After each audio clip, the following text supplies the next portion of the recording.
Hi, I'm so glad that you have come back for the second week of our Spiritual Conversations journey.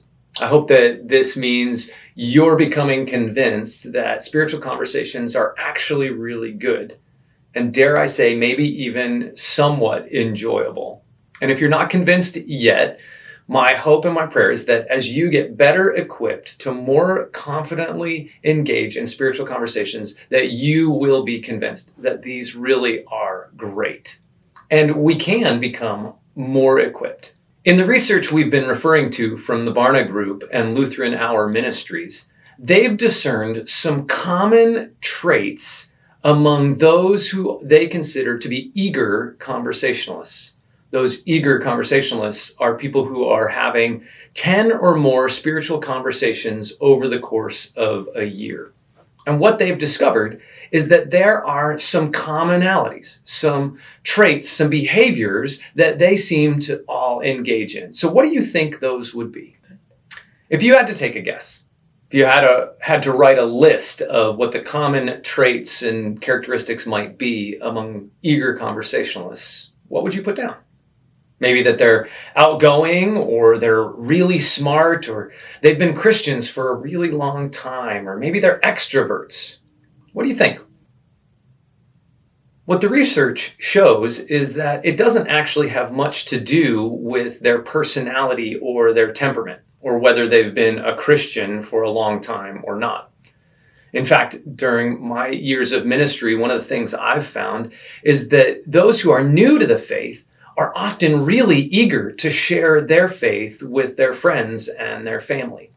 Sometimes that passion and intentionality can fade over time.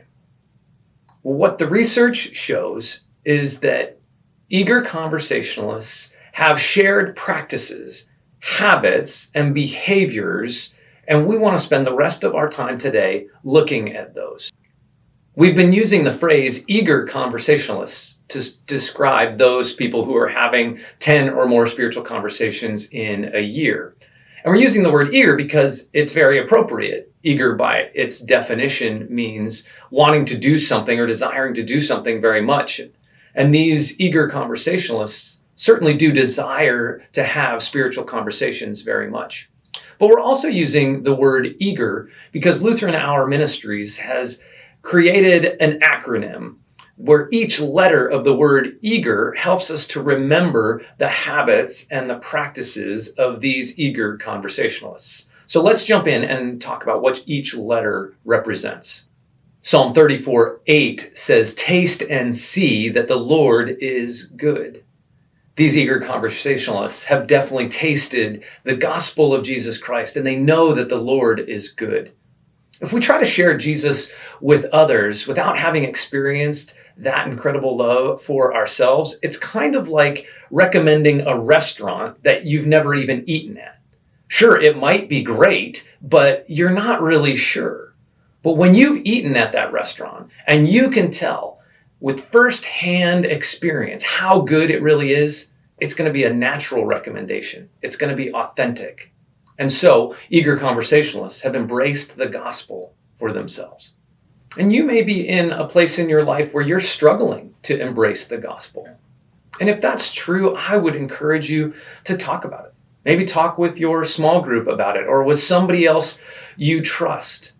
I'd also encourage you to spend some time meditating, to really deeply considering all that Jesus has done for you because he loves you so much. Which really brings us to the A in eager. The A is for applies spiritual practices. What that means is that eager conversationalists are regularly engaging in practices to nurture their relationship with God. So they're regularly praying on their own, or they're reading the Bible so that they can nurture that relationship. It's not about their performance. It's about being in a loving relationship with God. It's about being able to remind themselves of the gospel, the good news for themselves, and inviting God into every part of their life. The G in eager is for grasp the calling to share the gospel.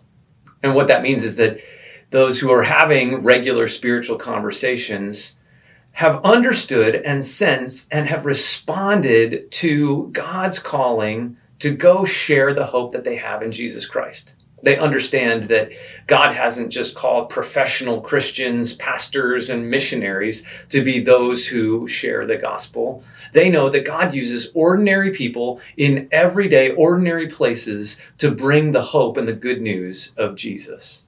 The second E is for expect spiritual conversations in everyday life. Eager conversationalists are having spiritual conversations really everywhere they go. It might be at a kid's practice or game. It might be at a backyard barbecue, or when they're walking in the neighborhood, sitting in a doctor's office, maybe even at work over lunch. Eager conversationalists just have come to expect that God is the God of everywhere and everyone, and so a spiritual conversation might break out at any given moment.